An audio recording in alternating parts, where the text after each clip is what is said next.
Assalamualaikum warahmatullahi wabarakatuh. Waalaikumsalam warahmatullahi wabarakatuh. Pak, mohon mengganggu waktunya sebentar. Ini Krisna ada tugas untuk mewawancarai kepala sekolah mengenai permasalahan yang dihadapi Bapak sebagai pimpinan di sekolah mengenai kasus-kasus yang berkaitan dengan dilema etika dan dilema moral. Di sini ada 8 pertanyaan yang nanti akan Lisna ajukan ke Bapak. Nanti Bapak bisa langsung jawabnya gitu ya Pak. Kita mulai dari pertanyaan yang nomor 1 dulu ya Pak ya. Pertanyaannya adalah selama ini bagaimana Bapak dapat mengidentifikasi kasus-kasus yang merupakan dilema etika atau bujukan moral? Jika melihat dari kasus-kasus yang ada di lingkungan sekolah itu kan bisa lingkungan kasus dari siswa, orang tua siswa, pendidik maupun tenaga kependidikan, ya. Iya. Nah, untuk mengidentifikasi masalah-masalah tersebut tentunya kan laporan-laporan datangnya dari mayoritas komite sekolah. Kalau memang kasusnya itu terhadap seorang guru, tentunya kita berkoordinasi mengacu kepada pejabat yang berkepentingan tentunya di atas kepala sekolah seperti pengawas gitu ya, ataupun setingkat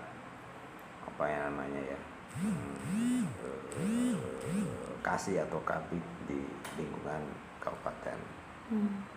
Kalau kasus ini melibatkan orang tua atau siswa, tentunya kita pendekatannya tentunya melalui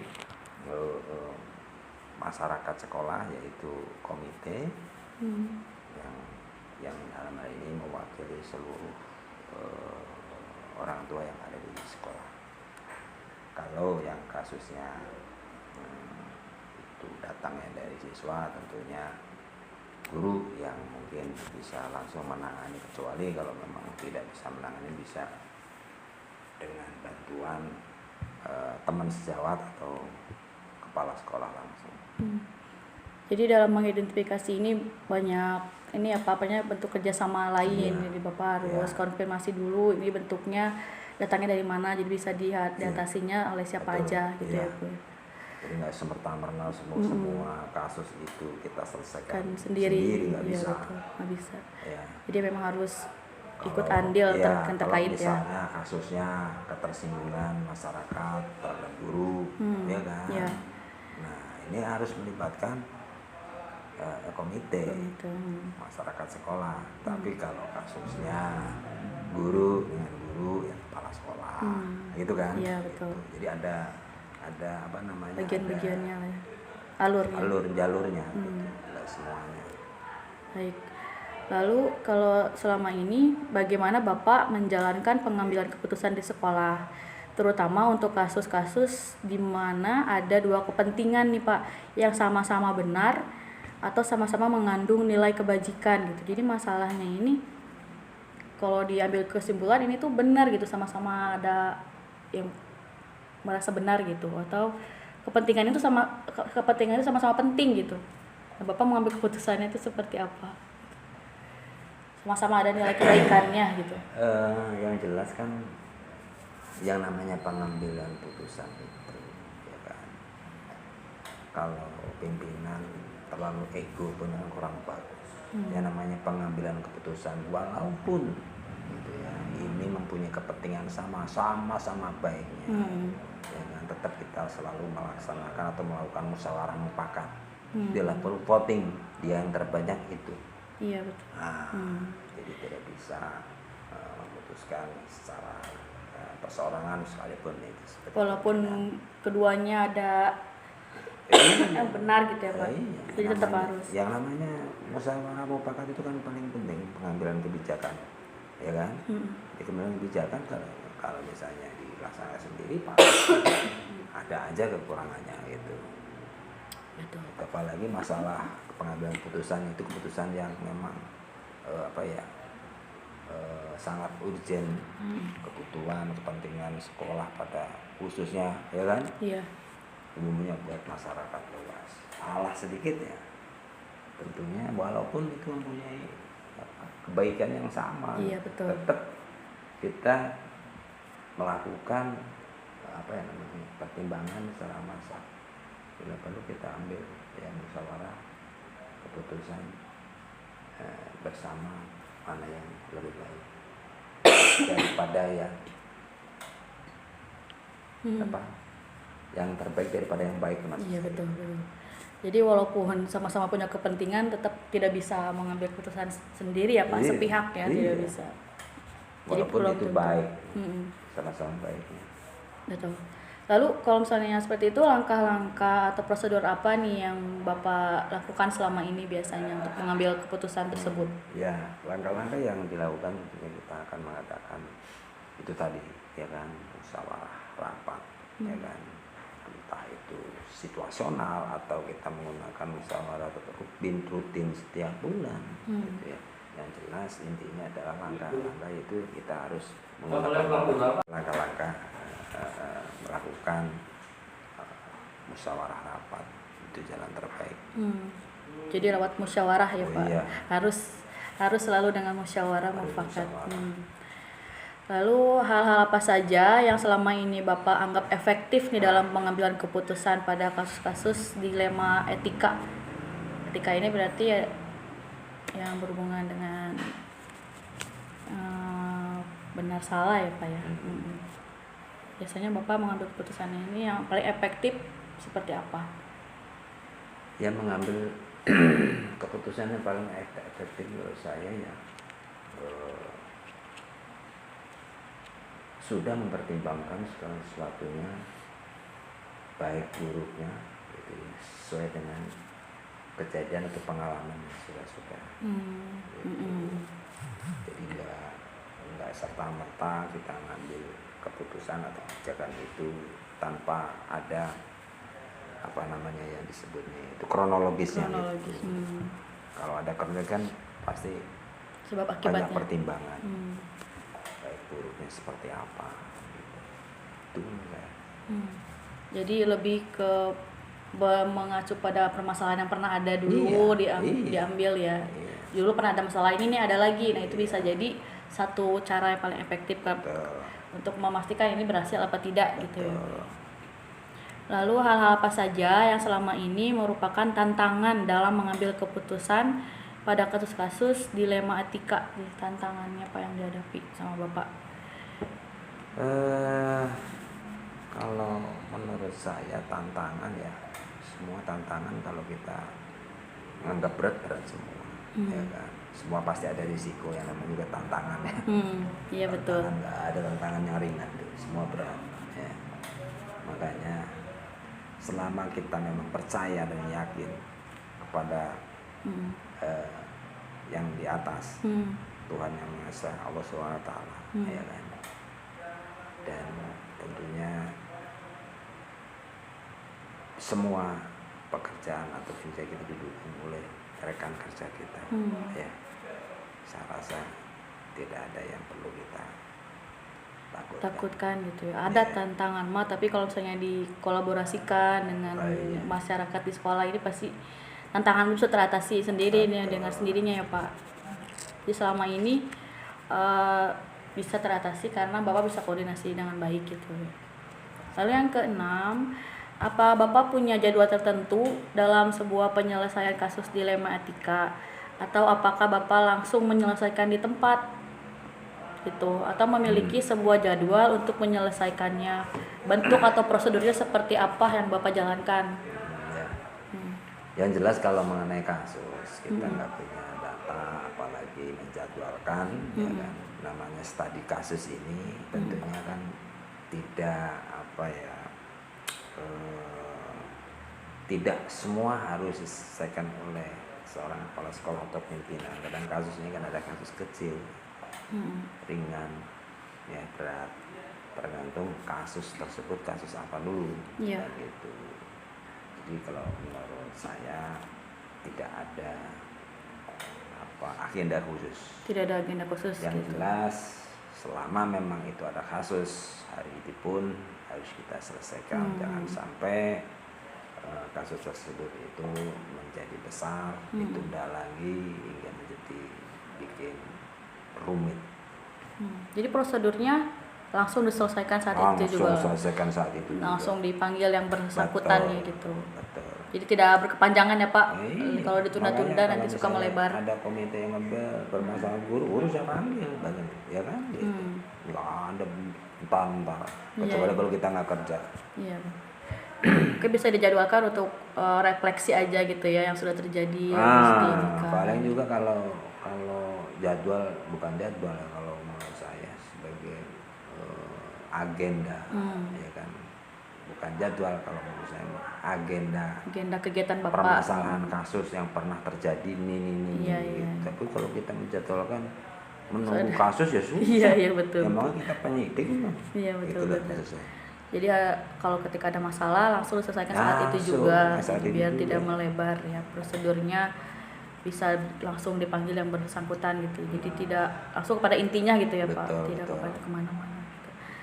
Lalu adakah seseorang atau faktor-faktor apa yang selama ini mempermudah atau membantu Bapak dalam pengambilan keputusan dalam kasus-kasus dilema etika gitu? Adakah yang membantu atau faktor-faktor apa yang mempermudah Bapak gitu? Nggak ada. Nggak ada Pak. Kalau yang membantu secara khusus seorang nggak ada. Kan semua kan didasari dengan pengalaman selama saya ada di dunia. Pendidikan gitu. Nggak ada seorang yang menjadi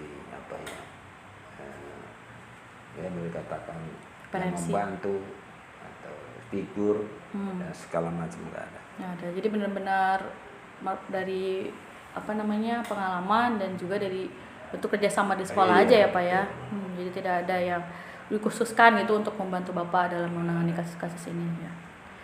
Lalu yang terakhir nih Pak, dari semua hal yang telah Bapak sampaikan, pembelajaran apa yang dapat Bapak petik dari pengalaman Bapak dalam mengambil keputusan dilema etika? Yang jelas pembelajaran yang harus kita ambil dari kasus-kasus yang sudah pernah ditangani hingga sampai saat ini itu, supaya baik itu pendidik ataupun non pendidik atau tenaga pendidikan itu tidak mengulangi kejadian serupa di kemudian hari, apalagi menambah kasus yang tidak jelas. Bisa juga diartikan sebagai itu, kalau memang kasusnya berat ya sebagai hukuman. Hukuman bukan berarti hukuman yang menyesatkan. Iya betul. Hukuman yang sifatnya itu mendidik, membina. Ya. Loh iya, saya kan sebetulnya kan bukan siapa-siapa, tapi membina. Ya kan, membina itu kewajiban saya. Selama emang seorang ini dibina tidak bisa, ya kan? Saya tentunya akan melakukan langkah-langkah pelaporan terhadap atasan, minta pertimbangan baik atasan pengawas sampai ke tingkat kabupaten. Selama memang bisa saya tangani sendiri, yang penting semuanya tidak terjadi kerancuan yang menyebabkan teman-teman atau rekan kerjanya mengikuti jalan yang benar. Itu pasti ada resiko. Itu yang udah saya lakukan. Alhamdulillah dengan cara-cara seperti itu banyak respon dari teman atau pejabat yang terkait mengenai hal itu. Betul. Jadi kalau untuk dari Bapak sendiri yang dapat Bapak ambil selama ini dalam mengambil keputusan gimana Pak? Saya mengambil keputusan yang jelas, saya intinya adalah supaya mereka lebih baik. Ya, tugas tanggung jawab sebagai pimpinan untuk membina. Karena kalau dia nggak lebih baik, berarti saya tidak ada fungsinya dong sebagai pimpinan untuk membina dia. Makanya sebagai pimpinan itu harus bisa membina terhadap kasus-kasus, maksudnya terhadap pendidik maupun tenaga pendidikan, terhadap kasus-kasus yang nanti akan merugikan ke semua pihak. Ya. Jadi kalau bisa disimpulkan, walaupun kita sebagai seorang pemimpin dalam mengambil keputusan tetap tidak bisa dengan keegoisan kita sebagai seorang pemimpin gitu ya Pak ya, tetap harus ada musyawarah dengan semua pihak. Tergantung kasus. Tergantung kasusnya. Makanya saya bilang tadi kasus kan ada yang ringan, sedang, ada yang berat. Kalau kasus ringan sedang bisalah kita atasi ya, secara langsung atau musyawarah dengan teman sejawat, atau yang lebih tingginya ya kan, ke pengawas kita, gitu ya. jenjangnya koordinasi ke instansi lebih tinggi.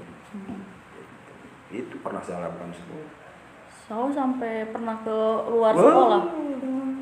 Untuk kasus apa? Yang namanya kasus dengan orang tua, dengan wartawan, ya kan?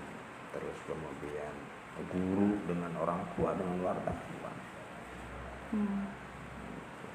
Terus sampai pihak lain juga masuk ke sekolah itu ya, Pak, tuh pihak luar wartawan sebutkan ya. bawa nama sekolah. Padahal kasusnya guru. Nah, ya kan? Guru ini mungkin dengan orang tua nggak ada apa yang disebutnya ya kecocokan, ya nggak ada apa disebutnya komunikasi yang baik, gitu ya.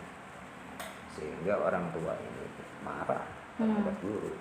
Karena orang tua ini suaminya wartawan, ekspos lah, keluar tas. Ya memang sih nggak nyebutin nama saya, tapi namanya sekolah. Nama sekolah, ya berarti otomatis Bapak ke bawah juga. Saya panggil semua wartawan, orang tua semua saya panggil. Masalahnya si orang tuanya tidak konfirmasi dulu ke kepala sekolah ya, dia langsung menyebar aja gitu. Setelah menyebar kan tadi panggil. Iya pasti. Panggil dinas kabupaten, kecamatan. Jarang Bapak di situ posisinya nggak tahu permasalahannya apa. Saya bilang saya minta waktu 2 hari. Cukup atau 2 hari? Cukup. Tunggu nanti di kantor. Panggil sama orang saya. Itu dulu, makanya ini udah tingkatan disiplin yang berat kalau menurut saya, karena sudah merusak atau mencemarkan nama baik ya sekolah, institusi atau instansi. Gitu. Itu makanya ada jangan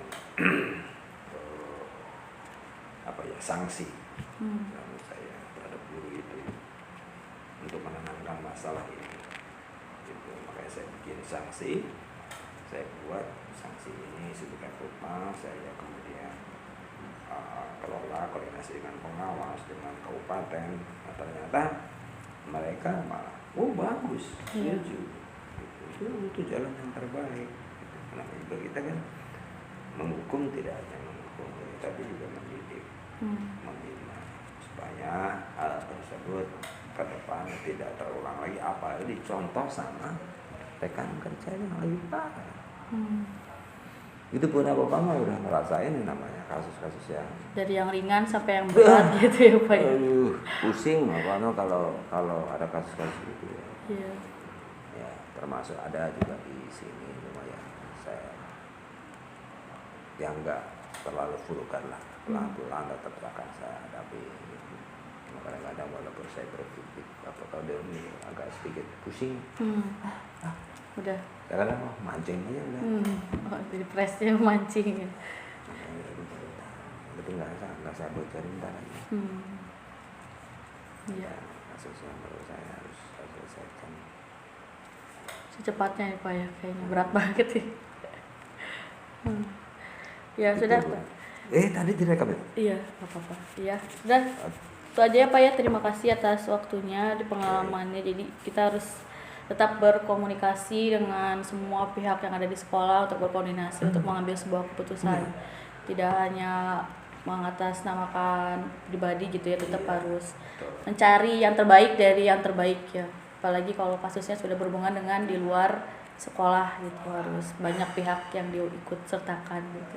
Luar biasa.